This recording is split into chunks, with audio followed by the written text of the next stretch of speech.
And of course, right now joining me on set to have a conversation concerning the happenings right here, especially on the launch of the Smart Cities Blueprint and the role of private sector in spearheading, the achievement of the smart cities, is none other than Mr. Robert Ford. Thank you so much for joining us. You have been at the ICT chamber and you have held several positions in there, but today you are the Vice President of Exports and Global Partnership at the Rwanda's ICT chamber in the Private Sector Federation. First of all, I want to hear your thoughts. The Rwanda's Minister for ICT, Honorable Jean Philbert, when he was actually giving his address, when he spoke of the launch of this Smart Cities Blueprint, he said Africa is today rewriting yet another piece of history, and touted the blueprint as one of the catalysts to achieving the smart cities. What is your thought, first of all, on this launch and the whole idea around it?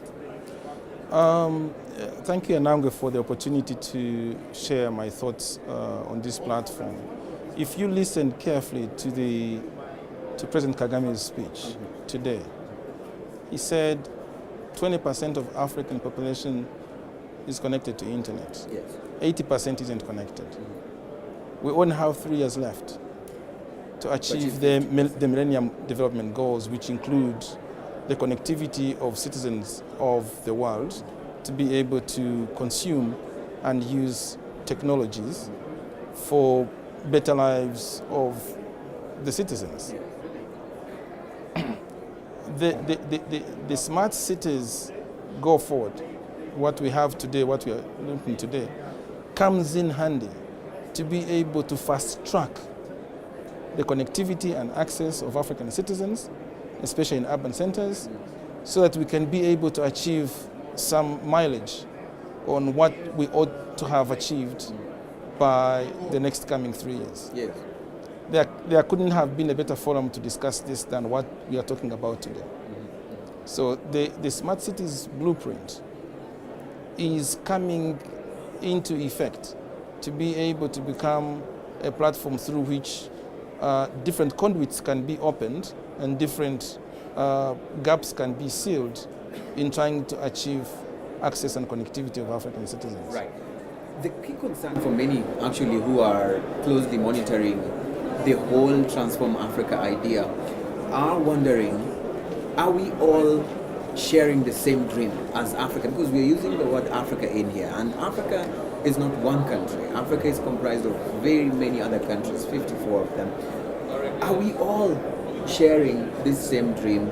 Because today we only know that 18 of all the African countries have committed to Transform Africa agenda.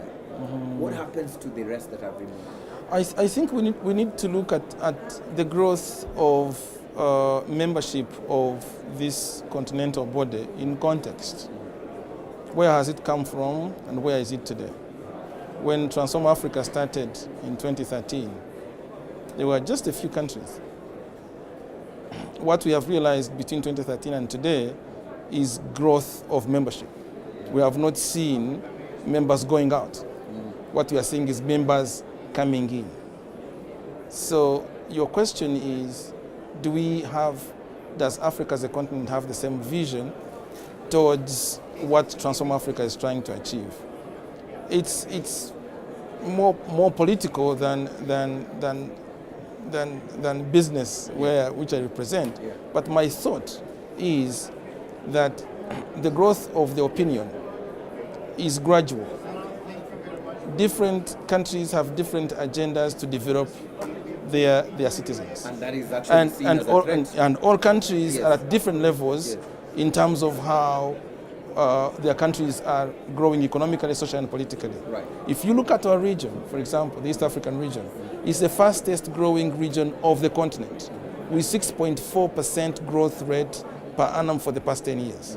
If you look at other regions of Africa, including the bigger part of sub-Saharan Africa, below the East African region, which is following us in step, all of them are behind us. Right.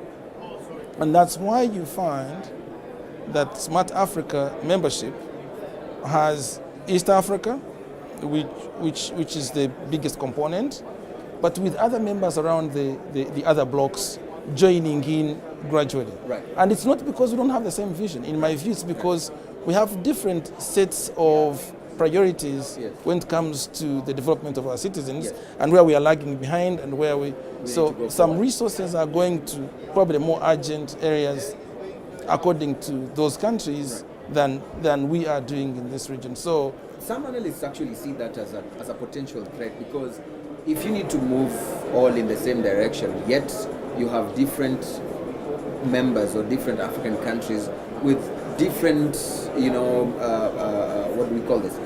They have different concerns and priorities. How Eugene, does that hamper delivery? when it comes to technology, Yes. there are no losers and winners. We are all winners. There is no space for a threat. We are all winners when it comes to technology. Is a means to an end. It's not an end in itself. Technology is a conduit. Like if you're on a fast-moving train, a fast-moving train comes from station A to station B. Within it are so many wagons that are carrying so many people, goods, and services. Now, within the train, there could be a disagreement between a passenger who has failed to pay a ticket between one leg, or one place and another. It doesn't stop a train from moving. The train keeps moving. But it slows down the pace. No. A conductor fighting with with a passenger doesn't slow down the speed of the train. Why I'm bringing So this why point- I'm saying this Yes. is because within this journey of getting from one place to another, what is our main goal? Our main goal is how do we have sustainable social, economic, and political welfare of citizens. Because In achieving this, Yes. we have so many tools that we use to get to that.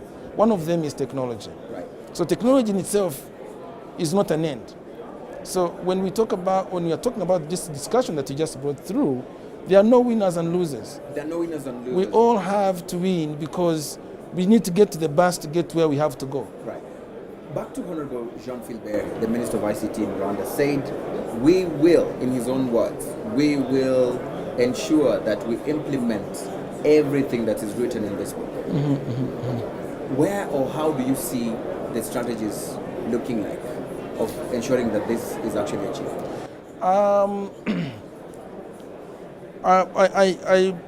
I would want to refrain from being a political expert, especially in setting government policies and regulations. Right. You could probably talk from a private sector but perspective. on the private sector point of view, Yes. we will not get anywhere. We meaning government and anyone else. We won't get anywhere without collaboration between the private sector, there's need for government, collaboration. and civil society. These are the three pillars that we need to, and the infusion of those organs create an algorithm that we need to be able to crack what is closing this whole gap to achieving sustainable technologies that we think can help our people. So what I think what Honorable Minister Philbert was trying to say is we will do everything we can. We will look at every formula that we can put in place to be able to make sure that this wagon, this bus, gets to its destination. And I think he was right, because he gave us an example of how we've come from far away. He talked about how 4G came from a PowerPoint slide to a blanket that covers a nation, 70% of connectivity. Right. He talked about different examples. These used to be dreams. I know the mobile phone you used to use 17 years ago. The function it had was probably to call, to receive, to send an SMS, and probably to save 50 names in your address book. Right. Today you use it in banking, Yes. in finance, Right. in agriculture, in drone technology. You use it in everything. Right. These are things we never thought would happen. We never thought they would happen, but then there's the aspect of continuity, of ensuring that we keep on building on this progress. But there's one thing that people say, in across Africa, different countries are actually going for elections. You say that you want to refrain from actually being a political analyst, but you can never run away from politics. At the end of the day, leaders or policymakers play a big role in ensuring the continuity of this. How do we ensure that even new leaders who are elected after the ones who are there right now, who have been pushing this agenda, leave office? That's a very key issue. Anangwe, I hold a position of leadership in the private sector. I'll tell you what we've been able to do. And at the ICT chamber of the Private Sector Federation, my portfolio, which has been responsible for export and global partnership, in the past 1 year and a half, was involved in getting out of Rwanda and going out there to look for areas where we can be able to export what we can be able to locally make, but also identify partners that we think can come together with our local companies to be able to scale them up to a level where they can be able to build their technologies and be able to go IPO and scale up and become big conglomerates. Yes. In that journey, we had to put in place certain projects. We partnered with government and other stakeholders to put up the Knowledge Lab, one of the biggest knowledge labs in the country, called K-Lab. In K-Lab, we introduced a mentorship program, brought young people into one space, and ever since we started K-Lab 5 years ago, we've given birth to more than 50 products. 19 of them are on the market, and a little over 10 of them have been valued at more than $1 million. And all these products that are on the market or not on the market from K-Lab are owned by entrepreneurs less than 29 years of age. Right. So what you're saying is they need to take ownership of this project so that even if governments are changed, new leaders come, there's still ownership. The change of national political leadership is an important ingredient in how partnerships are built between government and private sector, which we talked about. We are mindful about that change, but the only influence we can have as private sector is to make sure that the impact we make in society makes our role relevant, and the relevance of our existence makes it important for political leaders to understand that their actions in trying to drive nations ahead is critical to the survival of citizens. Right. Thank you, Ford. That's all the time we had for this one. Asante sana. Yeah, thank you. There you have it. We've been talking to none other than Robert Ford. He is with the ICT Chamber right here in Rwanda, of course, giving us his thoughts concerning the just launched blueprint for achieving the smart cities and his thoughts concerning the role of politics and private sector in ensuring the continuation of some of these great ambitious projects of transforming Africa as far as ICTs is concerned. Stick around. We have more conversations coming your way and more live coverages of this event right here. Do stay with us.